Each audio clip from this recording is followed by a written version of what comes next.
saya tak pilih. Cukup lah. Saya tak payah sandar ke belakang. Tak payah.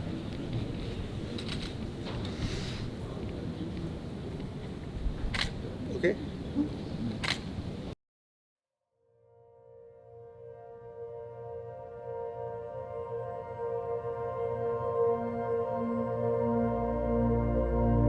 Sistem unik raja berperlembagaan dengan penggiliran 9 raja Melayu menempa satu lagi sejarah.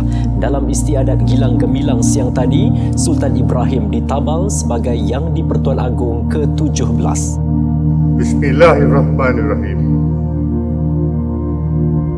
Saya Sultan Ibrahim bersyukur kehadirat Allah Subhanahu wa taala kerana dengan limpah izinnya saya telah dipilih menjadi Yang di-Pertuan Agong.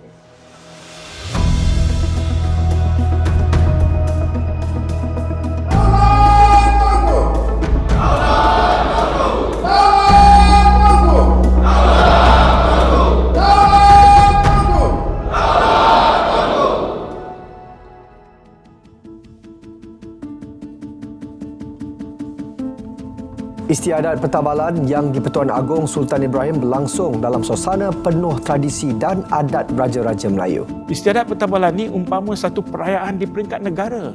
Jadi negara kita akan menyambut satu hari yang begitu bersejarah apabila Yang di-Pertuan Agong yang ke-17 akan ditabalkan sebagai Yang di-Pertuan Agong dengan penuh adat tertib dan adat istiadat. Kerana baginda perlu melalui satu istiadat pertabalan untuk mengangkat kedudukan dan kegemilangan kedudukan baginda sebagai Yang di-Pertuan Agong. Malaysia mengamalkan sistem raja bergilir, rotating monarchy, dan kali ini adalah giliran daripada Yang di-Pertuan Agong daripada Johor. Itu keunikan yang ada di Malaysia sebenarnya yang tidak ada pada negara lain. Di dalam istiadat pertabalan itu, saya selaku Datuk Paduka Marajalela akan menyembahkan naskah Al-Quranul Karim kepada baginda. Naskah Al-Quran itu adalah naskah yang sama digunakan daripada Yang di-Pertuan Agong yang pertama sehinggalah ke sekarang ini, Yang di-Pertuan Agong yang ke-17. Dan ianya sangat simbolik. Al-Quran disembahkan dan ianya memberikan gambaran yang jelas bahawa apabila seseorang itu dilantik sebagai Yang di-Pertuan Agong, maka baginda perlulah menjalankan pemerintahan dengan adil dan saksama, berteraskan ajaran Islam yang sebenar. Keunikan istiadat pertabalan yang telah berlangsung hebatnya dapat dilihat dari segi ketertiban dan santun itu sendiri. Semua pergerakan dalam istiadat Datuk Paduka Marajalela dan panglima-panglima yang berada dalam istiadat, pergerakannya perlahan satu persatu ke depan kaki kanan, ke belakang kaki kiri, mempersembahkan apa jua alat kebesaran dengan begitu cermat dengan dua tangan. Naik tangga satu persatu, turun tangga pun satu persatu. Jadi bila bercakap pun dengan penuh kelembutan, sesuai bercakap dengan seorang raja yang amat kita sanjungi.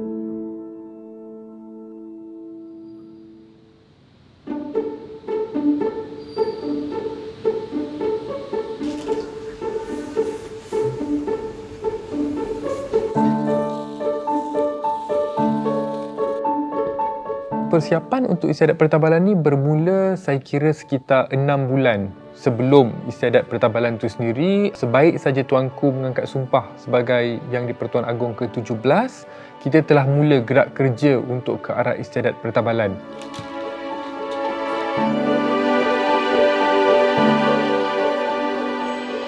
Maskat adalah pakaian rasmi Sri Paduka Baginda Yang di-Pertuan Agong. Ia berasal dari Maskat, ibu negara Oman. Sri Paduka Baginda Yang di-Pertuan Agong ketiga adalah yang pertama sekali mengenakan persalinan Maskat pada tahun 1960 pada ketika itu.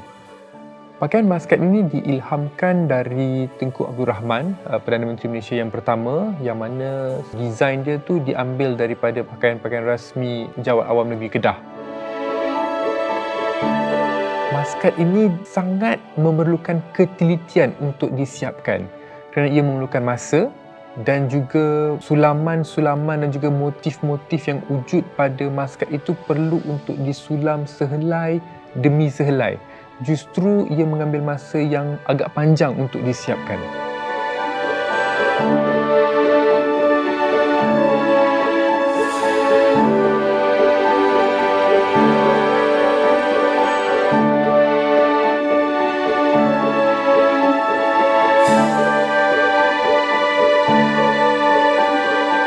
Ketika Sultan Iskandar ditabalkan dulu, walaupun yang kita tahu ke bawah Duli Tangku Pertuan Agong yang ke-8 agak-agak reluctant untuk memakai persalinan Maskat. Tetapi ini dalam sejarah saya tak tahu.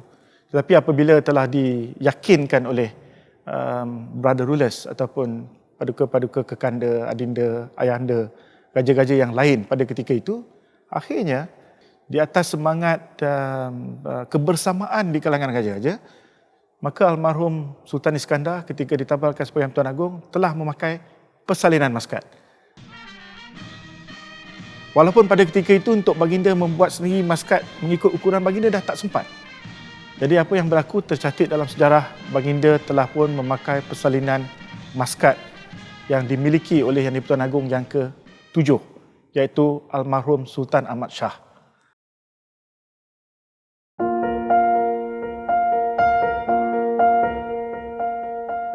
Kali ini, saya fikir baginda tidak berfikir panjang. Baginda juga akan melaksanakan sebagaimana paduka ayahanda. Akan memakai persalinan Maskat. Tetapi Alhamdulillah kali ini baginda sendiri sempat untuk membuat ukuran dan sebagainya. Memakai Maskat mengikut acuan dan jahitan yang sesuai dengan baginda sendiri.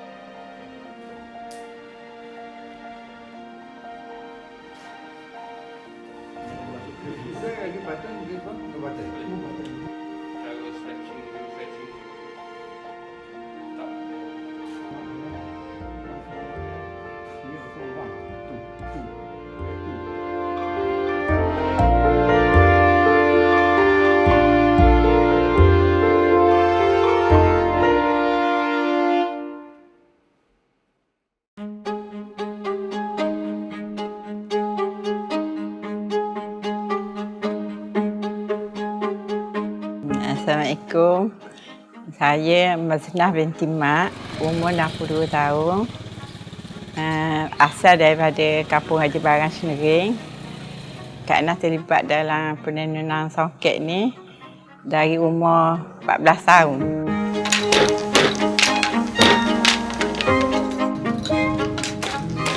Songket untuk tabalan Yang di-Pertuan Agong ni, Kak Nah terima daripada Jun Sarak datang kat rumah, dia buat tempuhan. Boleh tak Kak Nah buat? Kak Nah ni terima je, tak tahu pun macam mana motif dia. Saya telah menjalankan sedikit kajian dan telah menggunakan motif yang digunakan oleh Istana Johor, iaitu daun gambir dan juga bunga kopi, untuk saya jadikan sebahagian daripada corak yang akan digunakan sebagai sampin dan tengkolok Yang di-Pertuan Agong bagi pertabalan baginda kelak. Ini adalah kali pertama motif kenegerian digunakan dalam songket dan tengkolok yang akan digunakan semasa pertabalan. Motif yang bagi tu, desain yang bagi tu, Kak Nah ni orang kampung kan. Kak Nah lokis balik dalam gerah. Jadi baru boleh Kak Nah nak menyokek balik. Adalah Kak Nah ubah sikit-sikit.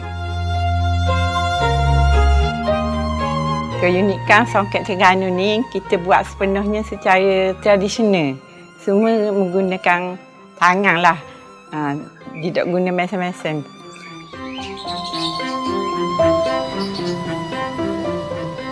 Bagi memudahkan Kak Nah untuk menenun songket, saya telah menyediakan benang-benang yang terbaik, terutamanya benang emas, benang hias.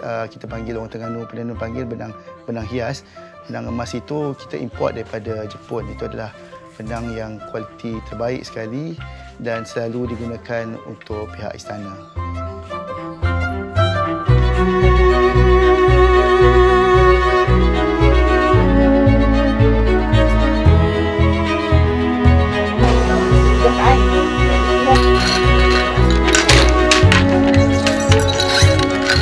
Selama 48 tahun Kak Nah buat songket, inilah pertama kali Kak Nah buat untuk yang di Pertuan Agong. Kak Nah rasa teruja dan bangga lah. Kak Nah bersyukur dapat buat untuk yang di Pertuan Agong lah. Bagi pihak Jong Sarat dan pasukan penenun songket, besarlah harapan kami agar hasil yang kami hasilkan ini diterima oleh tuanku dan akan dipakai semasa pertabalan tuanku sebagai yang di Pertuan Agong yang ke-17.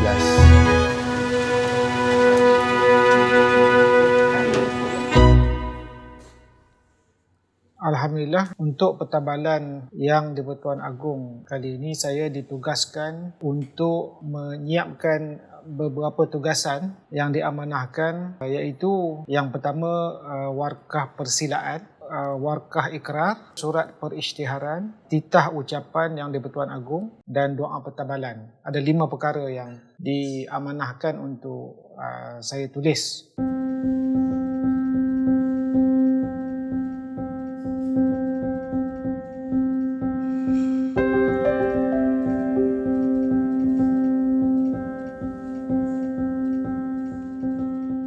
Ini ditulis atas kertas yang disediakan oleh pihak istana, di mana di sini kalau kita lihat adalah jatah setiap negeri di tepi kiri kanan. Kemudian nanti di sebelah kanan di atas akan disign oleh yang di Pertuan Agong lah. Di atas ada khat muhaqqaq, khat sulus dan kemudian khat nasakh. Okay.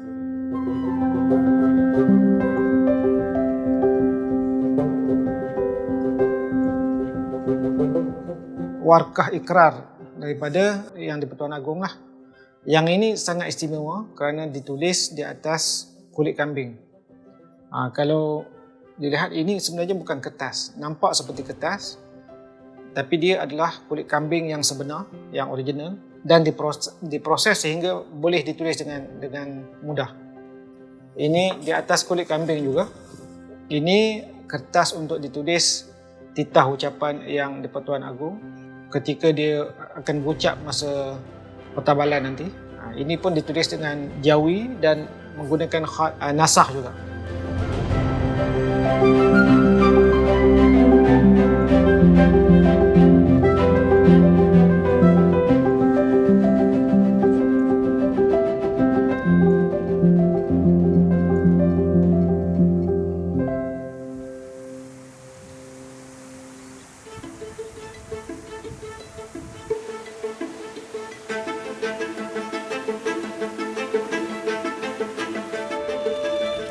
Yang di Pertuan Agong, Sultan Ibrahim berkenan mempersembahkan warkah persilaan ke istiadat pertabalan baginda kepada Sultan Brunei Sultan Hassan Al-Bolkiah di Istana Nurul Iman, Bandar Seri Begawan, Brunei pada Selasa.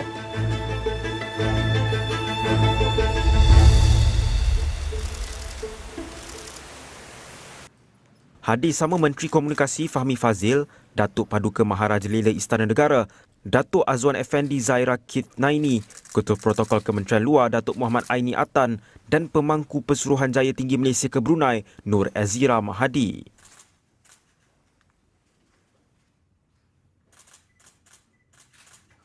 Sebelum itu, keberangkatan tiba Seri Paduka Baginda di hangar penerbangan di Raja Brunei disambut Pengiran Muda Mahkota Brunei, Pengiran Muda Haji Al-Muhtadi Billah, Pengiran Muda Abdul Malik dan Pengiran Muda Abdul Matin.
Alhamdulillah, beberapa minggu sebelum istiadat pertabalan, kita telah berjaya menyiapkan semua item-item yang perlu untuk istiadat pertabalan, termasuk pakaian rasmi Kebawah Tuanku, pakaian Tuanku Raja Permaisuri, alat-alat kebesaran, pending, tengkolok dan lain-lain. Semua tu berjaya kita siapkan beberapa minggu sebelum pertabalan.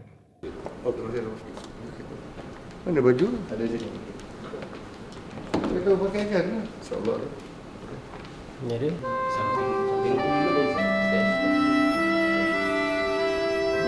Begini.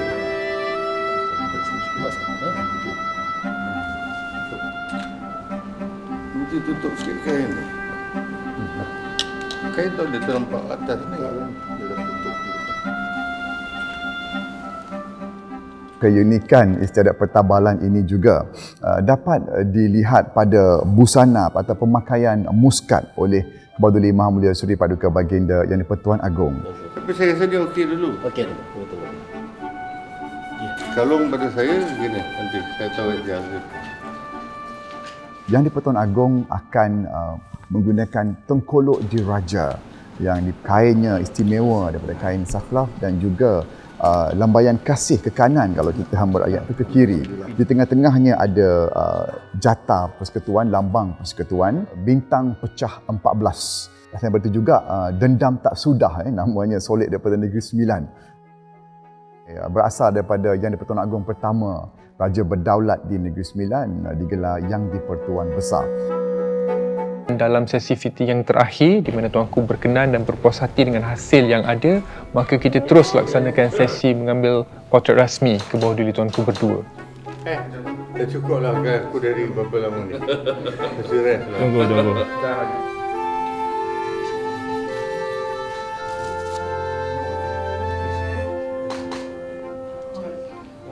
Dah habis Untuk Tuanku Agong dah.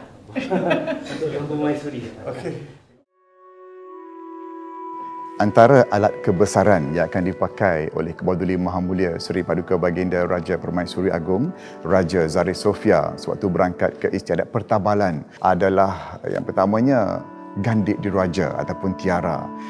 Dan satu lagi adalah kalung diraja. Gandik diraja ataupun tiara ni sebenarnya istimewa kerana diperbuat daripada emas putih dan bertatahkan belian. Di tengah-tengahnya juga ada bulan dan bintang. Gandik diraja ini istimewa kerana ianya juga boleh dipisahkan menjadi lokek dan kerongsang. Satu lagi ialah iaitu kalung diraja. Kalung diraja ini juga istimewa sebagaimana juga gandik diraja diperbuat daripada emas putih dan bertatahkan belian. Dan kalau tadi boleh dipisahkan, diceraikan kepada dua, yang untuk yang kalung diraja ini boleh dipisahkan menjadi subang, menjadi lokek dan juga kerabu.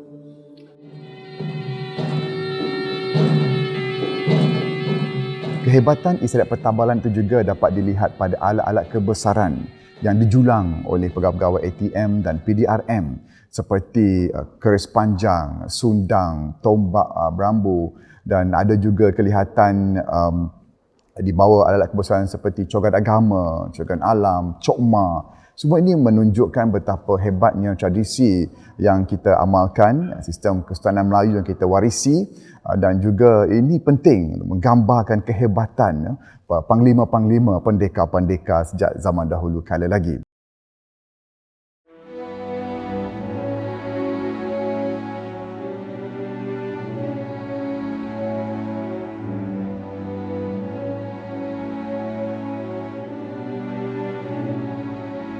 Datuk Paduka Maha Jalila akan menghadap seraya mempersembahkan keris kerajaan. Keris kerajaan tu hebat, simbol kekuasaan, simbol kedaulatan, simbol kekuatan raja-raja Melayu. Keris ni adalah senjata purba lah untuk orang Melayu. Dan besinya untuk keris panjang itu diambil pada semua negeri-negeri di tanah Melayu.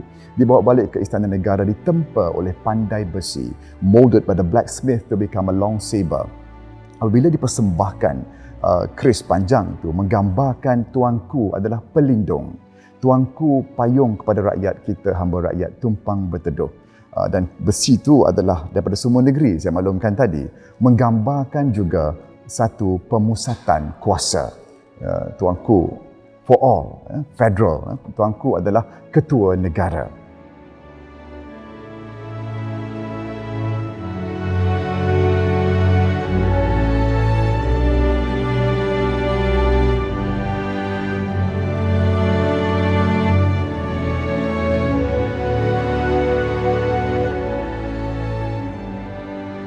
Cogan Alam adalah lambang kepada kesepaduan dan juga keteguhan negeri-negeri Melayu.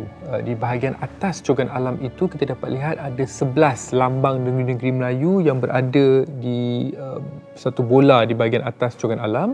Ianya ditampung oleh 4 ekor harimau yang menandakan keberanian dan juga melambangkan keteguhan negeri-negeri yang ada. Cogan agama adalah lambang Sri Paduka Baginda Yang di-Pertuan Agong sebagai Ketua Agama Islam di peringkat persekutuan. Pada cogan agama tersebut terdapat inskripsi ataupun tulisan ayat-ayat suci Al-Quran pada bahagian atasnya, dan di bahagian atas sekali akan terdapat bintang 5 dan juga anak bulan menandakan agama Islam sebagai agama rasmi persekutuan. Keberangkatan ke bawah Duli Yang Maha Mulia Sri Paduka Baginda Yang di-Pertuan Agong dan ke bawah Duli Yang Maha Mulia Sri Paduka Baginda Raja Permaisuri Agong ke Balairung Seri. Kehebatan istiadat pertabalan itu juga dapat dilihat apabila dimainkan nobat. Nobat ni tak banyak di Malaysia, ada di Kelantan, di Terengganu, di Kedah, dan kali ini kita menggunakan khidmat nobat daripada Perak.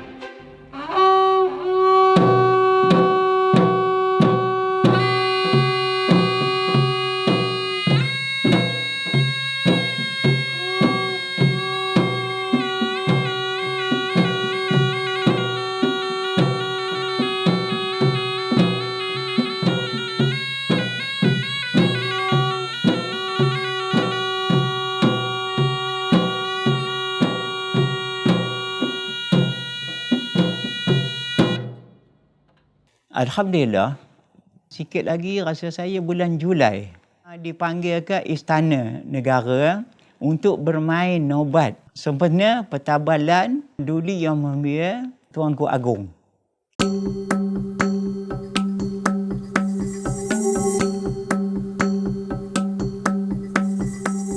Nobat ni memang satu muzik diraja yang hanya dimainkan pada waktu-waktu tertentu. Irama dendangan diraja yang hanya dimainkan pada waktu tertentu atas perkenan Yang di-Pertuan Agong. Dan agak unik di mana baginda sendiri pun telah pun menulis warkah kepada Paduka Seri Sultan Perak untuk mendapatkan perkenan baginda mengizinkan supaya nobat negeri Perak dimainkan. Dan bagi saya ianya sangat signifikan kerana sebagaimana yang kita tahu bahawa ke bawah Duli Yang Maha Mulia Seri Paduka Baginda Raja Permaisuri Agong merupakan anak anda kepada almarhum Sultan Idris, iaitu seorang yang pernah menjadi Sultan Perak dan mempunyai susu garur kerabat di Raja Perak. Alhamdulillah, satu penganugerahan daripada Tuanku Agong ke nobat negeri Perak ni. Masa perkahwinan diraja Duli Yang Mulia Seri Paduka Baginda Yang di-Pertuan Agong, masa persandingan dia tu kita nobatkan. Saya lah dia seorang lagi. Yang lain tu dah sara, dah meninggal.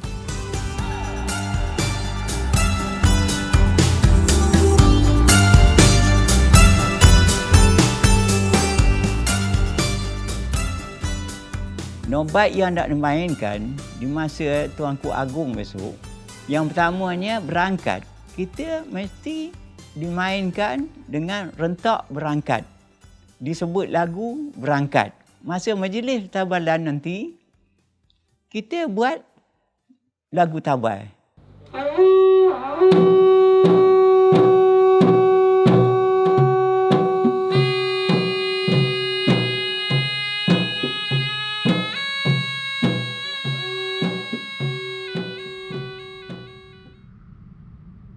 Alhamdulillah, Ketua-Duli Maha Mulia Seri Paduka Baginda Tuan Agong dan Ketua-Duli Maha Mulia Seri Paduka Baginda Raja Permaisuri Agong sendiri, duli-duli tuanku, untuk Istiadat Pertabalan kali ini telah memberikan titah pedoman. Saya sebagai hamba rakyat merasa begitu teruja mendapat titah pedoman secara terus daripada duli-duli tuanku. You can have the tassel here. Oh, the tassel kat tengah. Okay. Kan, macam runner tu. Tapi buat terutama dalam persediaan seperti pinggan pertabalan, pingat pertabalan dan juga segala perhiasan begitu molek dan mendapat bimbingan daripada tuanku. Contoh, nak makan nasi macam mana? So, tu sebab serve pinggan besar. Tuanku. Dengan under plate. Kalau kita makan steak dengan apa, under plate goes here.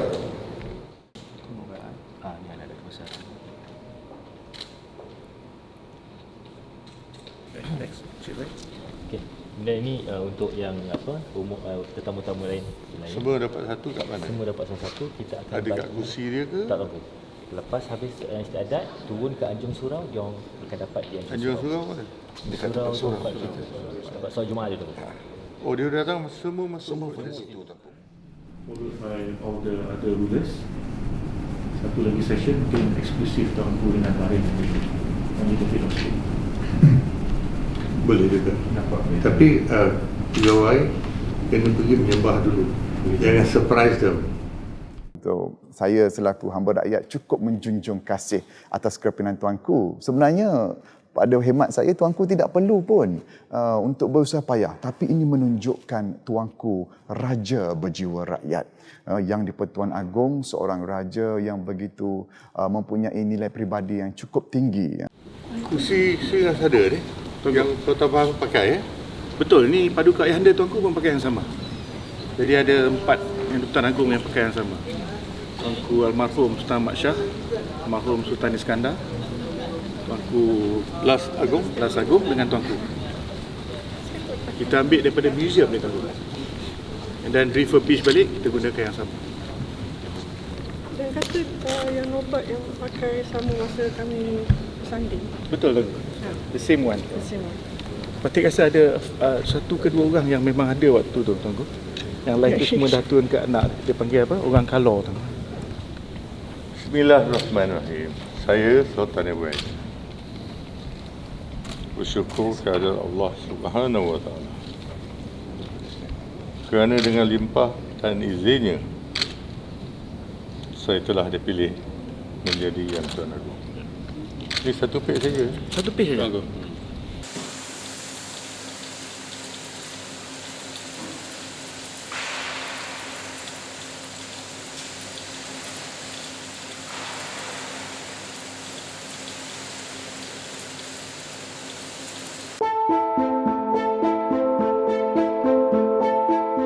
Assalamualaikum warahmatullahi wabarakatuh. Nama saya Muhammad Ubaidillah bin Daud. Bekerja sebagai pereka duit shilling Bank Negara Malaysia. Telah berkhidmat selama 16 tahun.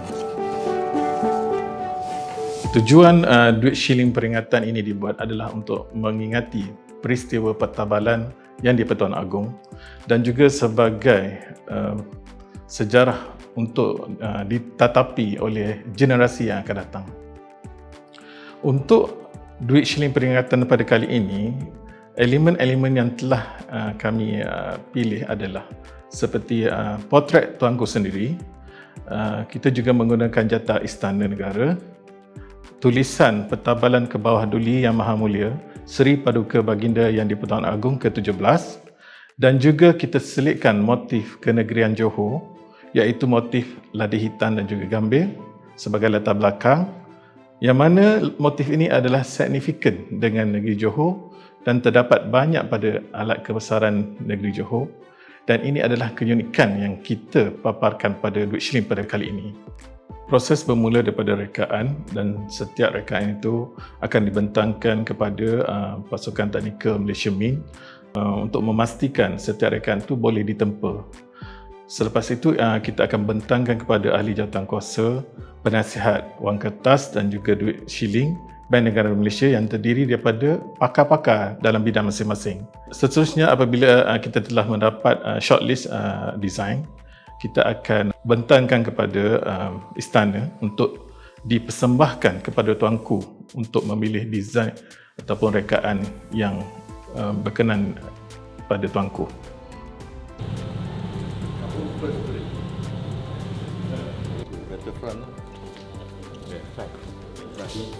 Design dulu sama design sini, design kedua, design ketiga. Plain background. Selepas mendapat berkenan tuanku dan juga kelulusan daripada Menteri Keuangan, proses ukiran akan dimulakan dan ukiran akan menggunakan tanah liat khas. Potret yang diukir perlulah setepat yang mungkin berdasarkan gambar yang diberi oleh pihak istana.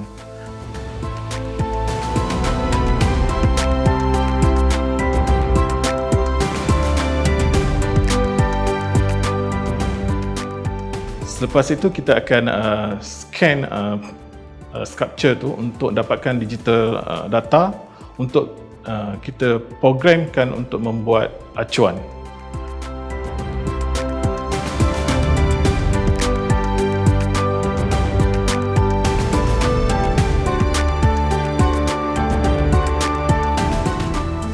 Selepas itu, proses penempaan akan berlaku dan shilin-shilin akan melalui proses pemeriksaan kualiti yang ketat sebelum diedarkan kepada umum.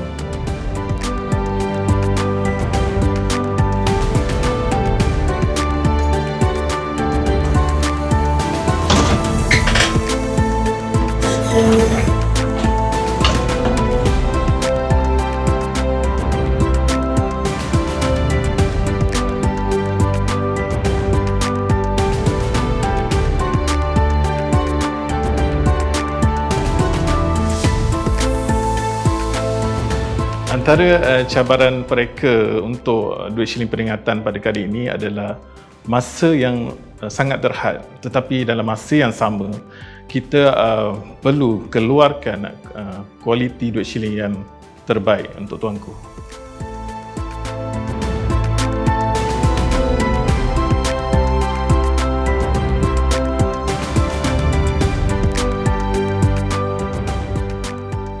Kami berharap duit shilin peringatan ini akan menjadi bukti rasmi yang merakamkan peristiwa penting negara agar dapat dilihat oleh generasi yang akan datang. Nombor 001 untuk tuanku lah, tuanku. Dan ada sekarang ni yang siap hanya 20 unit saja untuk kita sembahkan kepada raja-raja lah.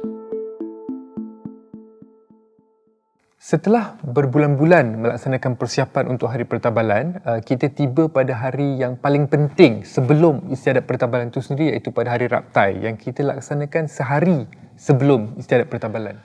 Pada hari tersebut, hujan turun selebat-lebatnya.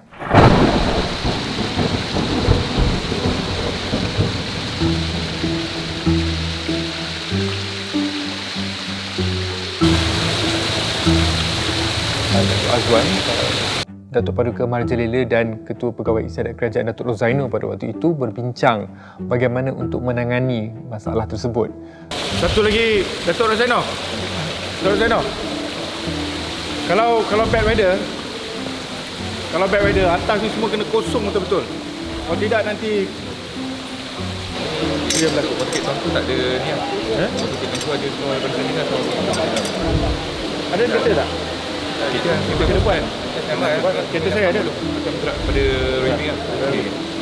Sebenarnya kalau dalam keadaan hujan memang kita akan laksanakan plan B ataupun bad weather arrangement, yang mana kalaulah hujan pada hari istiadat pertabalan tersebut, KKU akan berada di bahagian dalam bangunan istana, di bahagian foyer, dan juga pengawal tombak juga akan dimasukkan di dalam bahagian anjung utama Istana Negara. Jadi itu adalah antara elemen-elemen yang dibuat pada waktu itu untuk memastikan istiadat berjalan dengan lancar. Selain daripada itu, istiadat yang berada di dalam Balai Rung Sri tidak begitu terganggu kerana ia berada dalam bangunan dan ianya tidak terjejas dengan keadaan cuaca di luar.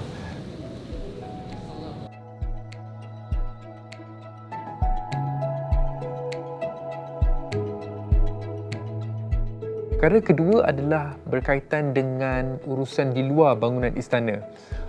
dalam keadaan cuaca hujan, pada hari tersebut kita harap cuaca tidak hujan, tapi kita bersedia jika hari tersebut berlaku cuaca buruk, kita juga telah ada plan B untuk menjalankan istiadat tersebut. Alhamdulillah, pada hari istiadat pertabalan cuaca sangat cantik.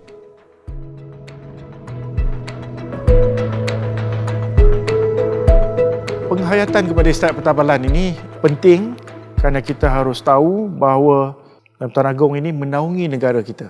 Bak kata pepatah orang, tuanku umpama payung negara tempat rakyat tumpang berteduh. Tidak mengira kaum, tidak mengira anutan agama, tidak mengira apa fahaman politik sekalipun. Jadi Yang di-Pertuan Agong sebagai satu entiti, sebagai ketua utama negara yang harus kita berikan penghormatan dan ketaatan, kerana Yang di-Pertuan Agong lah adalah simbol perpaduan dan simbol keharmonian negara. Jadi sama-samalah kita terus membugarkan semangat ini supaya negara kita akan terus maju, negara kita akan terus gemilang dengan berlandaskan kepada sistem raja berperlembagaan ini.